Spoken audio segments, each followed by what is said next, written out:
مسلمان یہ درود کبھی ارادہ نہیں ہوتا، یہ قبول ہی ہوتا ہے۔ نماز، روزہ، حج، زکوٰۃ، جہاد، یہ بڑی بڑی باتیں اللہ کی مرضی پہ ہے، قبول کرے چاہے رد کر دے۔ حج ایک بڑا مہنگا رکن ہے، لیکن رب کی منشا پہ ہے نا، رب چاہے قبول کرے اسے رد کر دے۔ ہم نماز پڑھیں، رب کی منشا ہے قبول کرے رد کر دے۔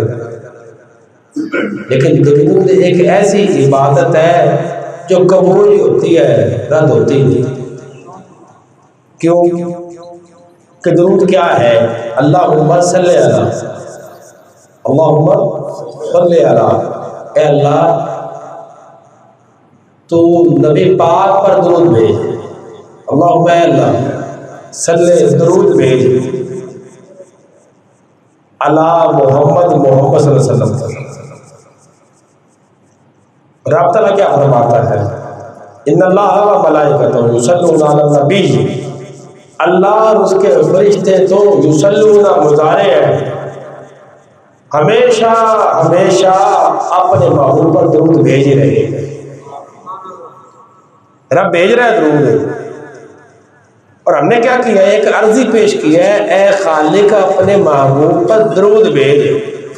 رب بھیج رہا ہے، ہر وقت بھیج رہا ہے، ہر آن ہر گھڑی بھیج رہا ہے، اور ہم نے ایک گزارش، ایک عرضی پیش کی ہے۔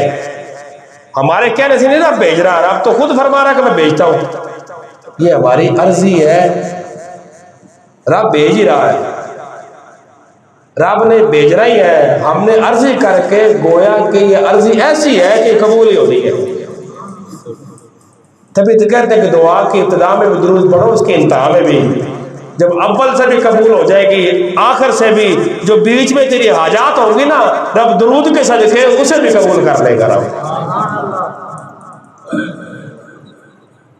جیسے درود رد نہیں ہونا، قبول ہی ہونا ہے، یوں ہی نبی کا میلاد بھی رد نہیں ہوتا۔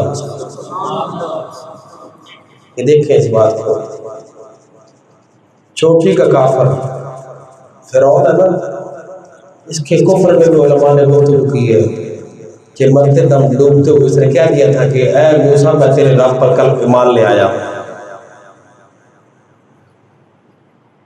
کہہ تو دیا اس نے، اس پہ علماء نے گفتگو کی ہے، بڑی ساری کی ہے، تو ہو سکتا ہے رب خالق جہنم سے جب آخری مٹھی نکال لے تو اس میں شاید فرعون بھی آ جائے، لیکن ایک ایسا کافر جس کی کفر میں شک ہی نہیں، کیونکہ جس کو رب فرمائے کہ یہ کافر ہے اور نام لے کر پھر ایک صورت ہی اس کی مذمت میں نازل فرما دے، تبت یدا ابی لہب، فرمایا کہ ابو لہب، رب فرما رہا ہے کہ اس کے ہاتھ ٹوٹ جائے، کافر ہے، اس کے کفر میں کچھ شک۔ میلاد ایک ایسا عمل ہے، نبی کی ولادت پر خوشی کرنا ایک ایسا عمل ہے، چوٹی کا کٹڑ کافر ہو جس کی کفر پر رب تعالیٰ مور لگائے، وہ بھی نبی کی میلاد پر خوشی کر دے، رب خالق اسے بھی اجر عطا کر دیتا ہے۔ نبی پاک کے چچا حضرت عباس رضی اللہ تعالیٰ عنہ فرماتے میں نے خواب دیکھا، ابو لہب مر گیا تھا، خواب میں دیکھا، پوچھا ابو لہب سے کیسی بیت رہی، کہا کہ عذاب میں ہو۔ ہاں ایک بات ہے، جب سوار کا دن آتا ہے نا، مجھے میری انگلی سے نا پانی کا چشمہ برآمد ہوتا ہے، جس سے میرے عذاب میں کچھ کمی ہو جاتی ہے، کچھ کمی ہوتی ہے میرے عذاب میں۔ کیوں؟ کیا حکمت تھی، کیا عمل کیا تھا تو نے کہ تجھے قبر میں، میدان محشر میں، اساری جہنم میں ہے، تو رب تعالیٰ کی طرف سے کفر ہے، پھر بھی تجھے راحت سکون مل رہا ہے؟ کہا کہ ہاں، میرے بھائی عبداللہ کی حالت بیٹا پیدا ہوا تھا محمد صلی اللہ علیہ وسلم، میری لونڈی صوبیہ نے آ کے مجھے خوش خبری دی، اور تیرے اب بھتیجا پیدا ہوا، میرے خوشی میں، نبی تو مانتا نہیں تھا میں،